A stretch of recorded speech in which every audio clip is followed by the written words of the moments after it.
वैसे तो आप फेसबुक प्रोफाइल को या फेसबुक पेज को यूज़ करके अपनी पोस्ट को मैनेज भी कर रहे होते हैं और अपनी एड्स को भी मैनेज कर रहे होते हैं। तरीका बहुत आसान है उसका। लेकिन अगर आपको ज़रूरत पड़े एडवर्ड्स के थ्रू अपनी कैंपेन को मैनेज करने की, तो उसका तरीका जानना बहुत ज़्यादा ज़रूरी है, क्योंकि वो एक एडवांस स्टेप है। जैसे जैसे आप फ्रीलांसिंग की दुनिया के अंदर जॉब स्टार्ट करेंगे, वहाँ आप नोट करेंगे कि आपकी जॉब्स कॉम्प्लेक्स होती जा रही हैं, यानी मुश्किल होती जा रही हैं। तो ये बहुत ज़्यादा इंपॉर्टेंट है कि आप एडवर्ड्स को डीप इनसाइड जाकर सर्च करें और देखें कि एडवर्ड्स के थ्रू कैंपेन को और एड्स को किस तरीके से मैनेज करना है।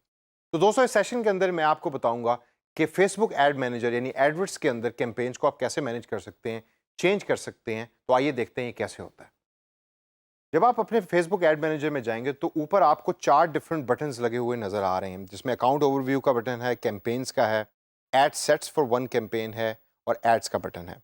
इसके अंदर सबसे पहले हम अकाउंट ओवरव्यू पे क्लिक करेंगे और हम देखेंगे कि अकाउंट ओवरव्यू के अंदर आपकी पूरी अकाउंट की जो डिटेल्स हैं वो स्क्रीनशॉट या डैशबोर्ड के तौर पे फेसबुक आपको शो कर रहा है। इसके अंदर पहला आपको जो डाटा प्रोवाइड कर रहा है फेसबुक, वो है पीपल टेकिंग एक्शन, फिर रीच है, फिर अमाउंट स्पेंट है और इंप्रेशंस है। इसके अलावा जब आप इसको स्क्रॉल डाउन करें तो बड़ा इंटरेस्टिंग डाटा फेसबुक आपको यहाँ शो करता है, जिसमें ट्रैफिक से लेकर डेमोग्राफिक्स हैं, उसके बाद आर्स हैं कि किस टाइम आपकी फेसबुक के ऊपर एक्टिविटी ज़्यादा रही, कि किस लोकेशन से लोगों ने आपके फेसबुक एड्स को रीच किया या उसके ऊपर कमेंट किया। उसके बाद वापस टॉप पे अगर हम जाएं तो कैंपेन्स के बटन के ऊपर क्लिक कीजिए।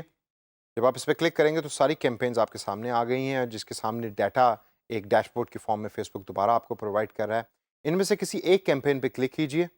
जब आप किसी कैंपेन को सिलेक्ट करेंगे तो उसके नीचे एक एडिट का बटन है, उस पर क्लिक करें। एडिट के बटन पर क्लिक करने के बाद एक नया विंडो खुलेगा। ये विंडो एनालिटिक्स के टैब के नीचे वाला विंडो है, जिसके अंदर आप कैंपेन का नाम दोबारा एडिट कर सकते हैं अगर आप वो करना चाहें। राइट साइड के ऊपर आपको उसके कंप्लीटेड, इनएक्टिव या एक्टिव का स्टेटस नज़र आ रहा है और लेफ्ट साइड पे दोबारा नीचे कैंपेन डिटेल्स नज़र आ रही हैं, कि जिसके अंदर आपको ऑब्जेक्टिव जो आपने स्टार्ट के अंदर सेलेक्ट किया था उस पर्टिकुलर ऐड का, वो आपको नज़र आ रहा है। इस पर्टिकुलर ऐड का ऑब्जेक्टिव था पोस्ट एंगेजमेंट। मैं चाहता था कि ज़्यादा से ज़्यादा लोग इस पोस्ट को देखें और इंगेज करें। इंगेज से मुराद है कि उसके ऊपर लाइक करें, उसके ऊपर कमेंट करें या उसको शेयर करें। इसकी वजह से जो यहाँ ऑब्जेक्टिव मुझे नज़र आ रहा है वो है पोस्ट एंगेजमेंट का। अगर मैं इस ऑब्जेक्टिव को कुछ और रखता, यानी कि मैं चाहता कि मेरी ऐड की रीच सबसे ज़्यादा बढ़े, तो इस जगह के ऊपर ऑब्जेक्टिव में पोस्ट एंगेजमेंट की बजाय रीच होना था। सबसे नीचे है कैंपेन स्पेंडिंग लिमिट। यहाँ आप अपनी स्पेंडिंग लिमिट को दोबारा रिवाइज कर सकते हैं। यहाँ लिखा हुआ आ रहा है कि $73 मैंने स्पेंड किए इस पर्टिकुलर कैंपेन पे।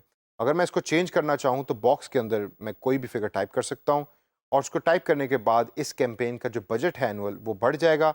और इस डाटा को एंटर करने के बाद ये राइट साइड के ऊपर हरे कलर का जो बटन है, इस पर जब आप क्लिक करेंगे तो आपकी चेंजेस जो हैं वो सेव हो जाएंगी।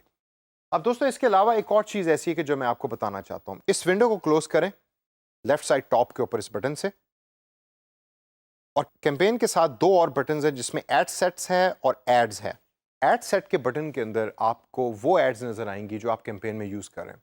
हो सकता है आपने कैंपेन का नाम रखा 25 मार्च, उस 25 मार्च के अंदर आपने 4 डिफरेंट किस्म की एड्स चलाई, तो वो चारों एड्स एड सेट के इस बटन के अंदर अपीयर होंगी।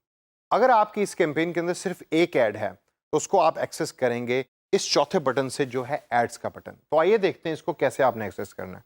एड्स पे क्लिक कीजिए और यहाँ आपको वो ऐड नज़र आ रही है या वो पोस्ट नज़र आ रही है कि जो आपने इस कैंपेन के अंदर रन की।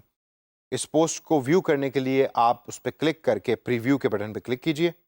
तो आपको बाय डिफ़ॉल्ट फेसबुक यहाँ डेस्कटॉप की न्यूज़ फीड की ऐड को प्रीव्यू करवा रहा होगा, जिसको आप दोबारा रिव्यू कर सकते हैं और देख सकते हैं कि क्या इसमें कुछ चीज़ चेंज होने वाली तो नहीं।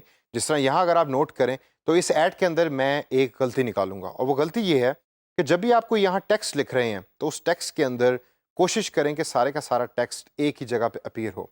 यहाँ सी मोर का एक बटन नज़र आ रहा है, इसका मतलब ये कि यूज़र को सी मोर के बटन पे जब क्लिक करेगा तो बाकी का टेक्स्ट नज़र आएगा, जो अक्सर एक अच्छी प्रैक्टिस नहीं है।